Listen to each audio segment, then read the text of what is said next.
आइए अब हम ये समझते हैं कि आखिरकार क्यों रुपी डॉलर के मुकाबले में कमजोर होता जा रहा है। इसके पीछे 3 बड़े रीजंस हैं।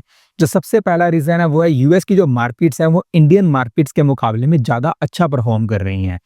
एस&पी 500 ने 2025 के अंदर 20% से भी ज़्यादा अच्छी रिटर्न दी है। ऐसे केस के अंदर जो फॉरेन इंस्टीट्यूशनल इन्वेस्टर्स हैं जिन्होंने इंडियन मार्केट के अंदर अपना पैसा लगाया हुआ था, उन्होंने लगभग 15 से लेके 17 बिलियन डॉलर तक की अपनी इन्वेस्टमेंट को इंडिया से बाहर निकाल लिया और यूएस के स्टॉक्स के अंदर और बॉन्ड्स के अंदर इन्वेस्ट कर दिया। इस रीजन से इंडियन मार्केट के अंदर डॉलर की सप्लाई कम होगी और रुपये के ऊपर प्रेशर बढ़ गया। दूसरा सबसे बड़ा रीजन रहा है टैरिफ। जैसा कि आप सबको पता ही है कि डोनाल्ड ट्रंप ने क्या किया है, इंडियन प्रोडक्ट्स के ऊपर टैरिफ को 50% तक लगा दिया है।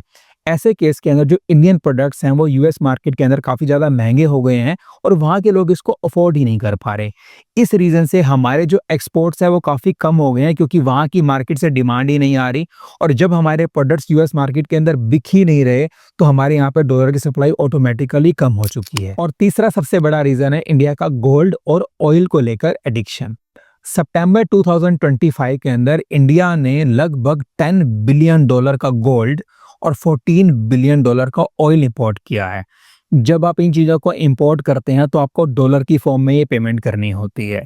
इतनी लार्ज क्वांटिटी अगर आप खरीद रहे हैं तो इस कारण से हमारी कंट्री के पास जो डॉलर का रिजर्व है वो कम होता जा रहा है और क्योंकि डिमांड डॉलर की ऑब्वियसली ज़्यादा है तो रुपये पे प्रेशर ज़्यादा बन रहा है।